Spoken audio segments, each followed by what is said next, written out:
Hello, मैं S के Gupta exam material पर आपका स्वागत है। वैदिक संस्कृति से आज 100 से ज़्यादा क्वेश्चन लेके आए हैं जो आपके लिए बहुत ही फायदेमंद है। अगर चैनल को सब्सक्राइब नहीं किए हैं तो सब्सक्राइब कर लीजिए, बेल आइकन को भी दबा दीजिए जिससे हर नोटिफिकेशन आपके पास पहुंचे। वैदिक संस्कृति का कार्यकाल जो था 1500 ईसा पूर्व से लेकर 600 ईसा पूर्व तक था। क्वेश्चन पर चलते हैं। ऋग्वेद के किन 6 मंडलों को वंश मंडल या गोत्र मंडल कहा जाता है? ऋग्वेद के किन 6 मंडलों को वंश मंडल या गोत्र मंडल कहा जाता है? तो ये दूसरे मंडल से 7वें मंडल तक को कहा जाता है। नेक्स्ट पर चलते हैं।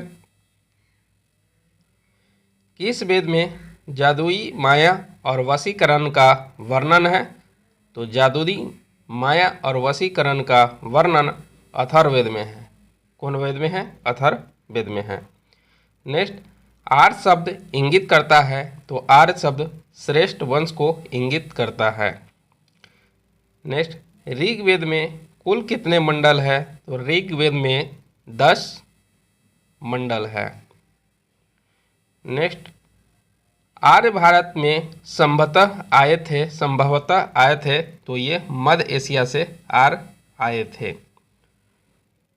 कौन सा वेद अंशतः गद्य रूप में भी रचित है? तो वह है यजुर्वेद। सभा और समिति प्रजापति की 2 पुत्रियां थी का उल्लेख किस वेद में मिलता है? तो ये अथर्ववेद में उल्लेख मिलता है।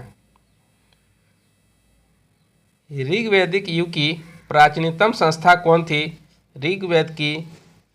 वैदिक युग की प्राचीनतम संस्था विदत थी। ब्राह्मण ग्रंथों में सर्वाधिक प्राचीन कौन सा था? तो ये शतपथ ब्राह्मण सबसे प्राचीन था। गोत्र व्यवस्था प्रचलन कब आई? गोत्र व्यवस्था प्रचलन में आई थी उत्तर वैदिक काल में आया था। अनुलोम विवाह का अर्थ क्या था? अनुलोम विवाह का अर्थ था उच्च वर्ण पुरुष का निम्न वर्ण वर्ग की नारी के साथ विवाह करना होता है। उच्च वर्ग पुरुष निम्न वर्ग के नारी के साथ विवाह। प्रतिलोम विवाह किसे कहा जाता था? तो जब उच्च वर्ण की नारी निम्न वर्ण के पुरुष के साथ विवाह कर लेती थी उसे प्रतिलोम विवाह कहा जाता था। वैदिक युग में यव किसे कहा जाता था? तो वैदिक युग में यव जौ को कहा जाता था। व्रीहि शब्द किसके लिए प्रयुक्त हुआ है? तो व्रीहि शब्द चावल के लिए प्रयुक्त हुआ है। अर्थ का अर्थ क्या है? तो अर्थ का अर्थ पवित्र जादू से था। पवित्र जादू से था। प्राचीनतम व्याकरण अष्टधाई के रचनाकार कौन थे? प्राचीनतम व्याकरण अष्टधाई के रचनाकार पाणिनि थे।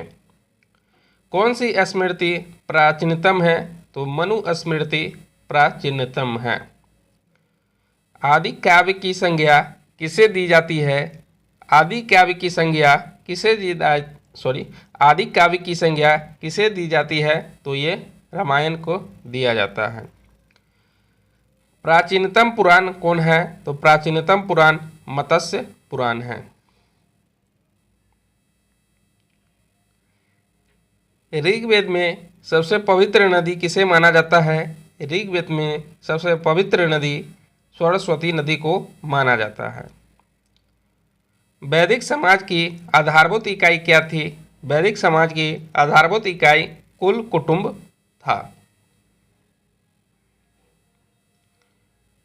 ऋग्वैदिक काल के उस सबसे प्रधान देवता की पहचान करें जिसकी स्तुति में 250 सूक्तों की रचना की गई थी, वह है इंद्र। किस वेद में सभा को नरिष्ट अथवा सामूहिक वाद विवाद या अनुलंघनीय कहा गया? तो ये अथर्ववेद को कहा गया। किस रचना में नारी को सूरा और पांसा के साथ 3 प्रमुख बुराइयों में शामिल किया गया? तो यह है मैत्रेयानी संहिता में। उत्तर वैदिक काल में किस देवता का सर्वोच्च स्थान प्राप्त था? तो यह प्रजापति का सर्वोच्च स्थान प्राप्त था। राजसूय यज्ञ किसे कहा जाता है? तो ये राजा के सिंहासन रोहण से संबंधित यज्ञ था, राजसूय यज्ञ। अश्वमेध यज्ञ किसे कहा जाता था? तो अश्वमेध यज्ञ राजनीतिक शक्ति बढ़ाने हेतु किया जाने वाला यज्ञ था। वाजपेय यज्ञ किसे कहा जाता था? तो ये स्वर प्रदर्शन व प्रजा के मनोरंजनार्थ किया जाने वाला यज्ञ था।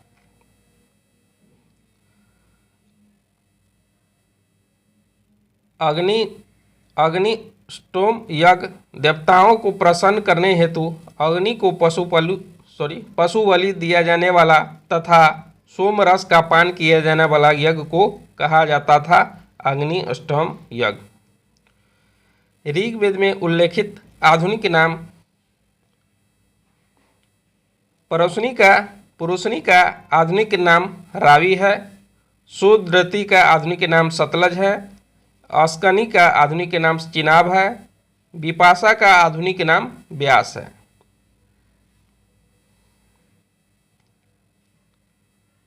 संस्कारों की कुल संख्या कितना था? संस्कारों की कुल संख्या 16 था।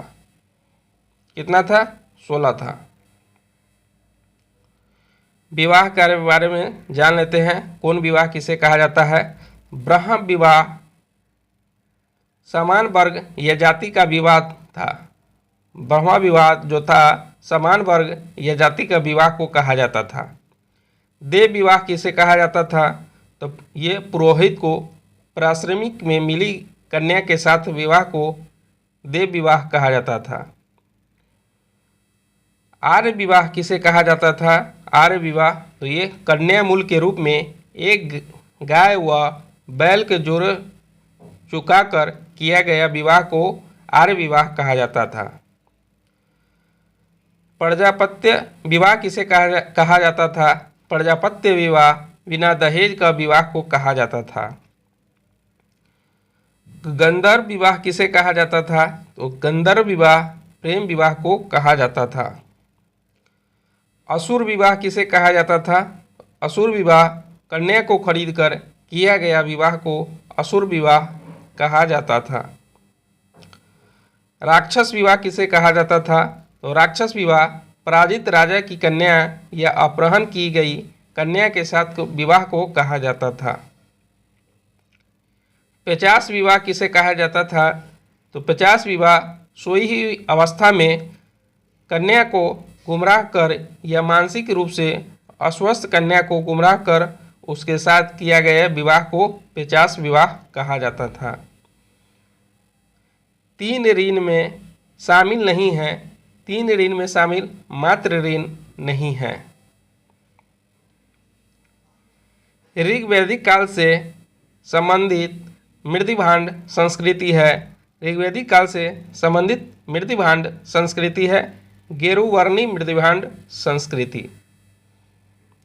उत्तर वैदिक काल से संबंधित मृदभांड संस्कृति है। उत्तर वैदिक काल से संबंधित मृदभांड संस्कृति है तो यह है चित्रित धूसर मृदभांड संस्कृति। हरियाणा प्रांत में चित्रित धूसर मृदभांड स्थान पर हाल में किए गए उत्खननों से प्रकाश में आया है। वह जगह का नाम भगवानपुर है। प्राचीनतम विवाह संस्कार का वर्णन करने वाला विवाह सूक्त किसमें पाया जाता है? प्राचीनतम विवाह संस्कार का वर्णन करने वाला विवाह सूक्त किसमें पाया जाता है? तो वह ऋग्वेद में पाया जाता है।